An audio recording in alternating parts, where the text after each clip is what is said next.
আসসালামু আলাইকুম। প্রিয় শিক্ষার্থী বন্ধুরা, তোমাদেরকে আবারও স্বাগত জানাচ্ছি ফ্রেন্ডস ইংলিশ চ্যানেলের পক্ষ থেকে। প্রিয় শিক্ষার্থী বন্ধুরা, আমরা আমাদের দৈনন্দিন জীবনে বরং দিয়ে অনেক বাংলা বাক্যই বলে থাকি, সেটা প্রয়োজনীয় বলি, অপ্রয়োজনীয় বলি। তো যেমন কীরকম, যেমন ধরো তোমার বরং এটি করা ভালো, তোমার বরং ওটি করা ভালো। তো এই যে বরং সম্বলিত বাংলা বাক্যগুলো আছে, এই বাংলা বাক্যগুলোকে আমরা কিভাবে ইংরেজিতে ট্রান্সলেশন করব, সেটি নিয়ে আমাদের আজকের ক্লাস। তো চলো আমরা এই বরং সম্বলিত কিছু সেন্টেন্স স্ক্রিনে লিখে রেখেছি, এগুলো আমরা একটু পড়ে বোঝার চেষ্টা করি।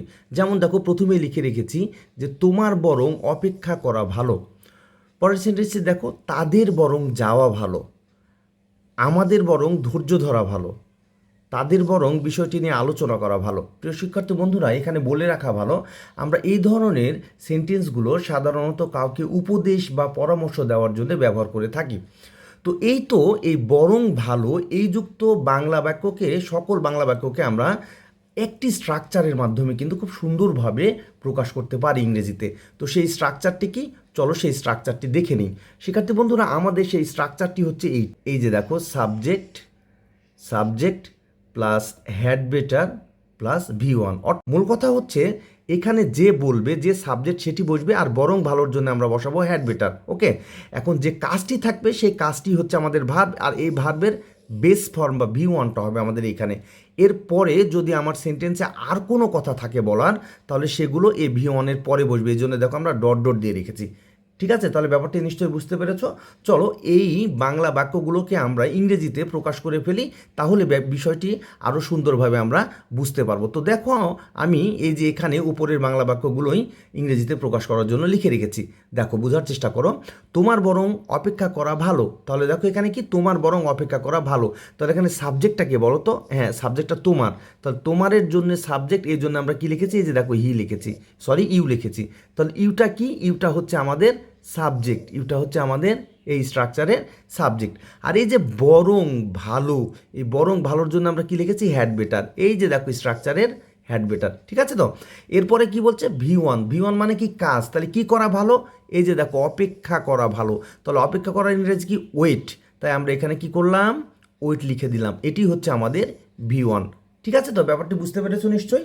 দেখো, এরপরে যদি সেন্টেন্স আমাদের আর কোনো শব্দ থাকতো, তাহলে সেগুলো আমরা এই যে ডট ডট, ওইখানে যে ডট ডট লেখা আছে, এই ডট ডটের মতো করে এখানে আমরা লিখে দিতাম। যেহেতু এইখানে নাই কোনো কিছু, তাই আমরা আর এখানে কোনো কিছু লিখলাম না। তাহলে চলো পরের বাক্যটি দেখে নিই। তাদের বরং যাওয়া ভালো। তাহলে দেখো এখানে তাদের, সাবজেক্টটাকে বলো তাদের, তাহলে তাদের ইংরেজি কি, দে। ঠিক আছে, তাহলে বরং ভালো, তার জন্য আমরা কি লিখবো, হ্যাড বেটার। তাহলে হ্যাড বেটার রেখে ফেললাম। তাহলে কি ভালো, কাজটা কি, কাজটা হচ্ছে যাওয়া। এই যে দেখো যাওয়া। ওকে, তাহলে এই যে আমাদের কাজটা হচ্ছে যাওয়া। তো আমরা এই যাওয়ার জন্যে কি লিখবো, এই যাওয়ার জন্য দেখো আমরা লিখলাম গো। তাহলে টোটাল বিষয়টা কি দাঁড়ালো, দে হ্যাড বেটার গো। তাহলেই আমরা পেয়ে গেলাম এই দে হ্যাড বেটার গো, এই অর্থটাই আমরা পেয়ে যাচ্ছি কি বলো, তাদের বরং যাওয়া ভালো। তো চলো পরের উদাহরণটি দেখে নিই। দেখো এখানে কি লেখা রয়েছে, আমাদের বরং ধৈর্য ধরা ভালো। তাহলে আমাদের ধৈর্য ধরা ভালো, সাবজেক্টটাকে আমাদের, আমাদের ইংরেজি কি জানো, উই। দেখো আমরা এখানে উই লিখেছি। তাহলে বরং ভালো, এর জন্য কি লিখবো আমরা, হ্যাড বেটার। কি করা ভালো, ধৈর্য ধারণ করা ভালো বা ধৈর্য ধরা ভালো, তার ইংরেজি কি, টেক প্যাশেন্স। এই যে দেখো টেক ভার্বের বেস ফর্ম এখানে আমরা ব্যবহার করেছি, টেকের বেস ফর্ম। ঠিক আছে তো, ব্যাপারটি নিশ্চয়ই বুঝতে পেরেছো। চলো last but not the least এই উদাহরণটা আমরা একবার দেখে নিই। তার বরং কি, তার বরং বিষয়টি নিয়ে আলোচনা করা ভালো। তাহলে এখানে সাবজেক্টটাকে তার ইংরেজি কি আমরা লিখবো, হি বা সি। এখানে আমরা হি লিখেছি। আচ্ছা, এরপরে দেখো বরং ভালো, তার জন্য আমরা কি লিখলাম, হ্যাড বেটার। এখন তাহলে দেখো তার বরং কি ভালো, এটা লেখা হয়ে গেছে। এখন কি ভালো, আলোচনা করো। তাহলে আমার কাজটা কি, এই যে দেখো কাজটা হচ্ছে আমার আলোচনা করা। তাহলে আলোচনা করার ইংরেজি কি, ডিসকাস। এখন কি আলোচনা করা ভালো, বিষয়টি। তাহলে এই যে দ্য ম্যাটার।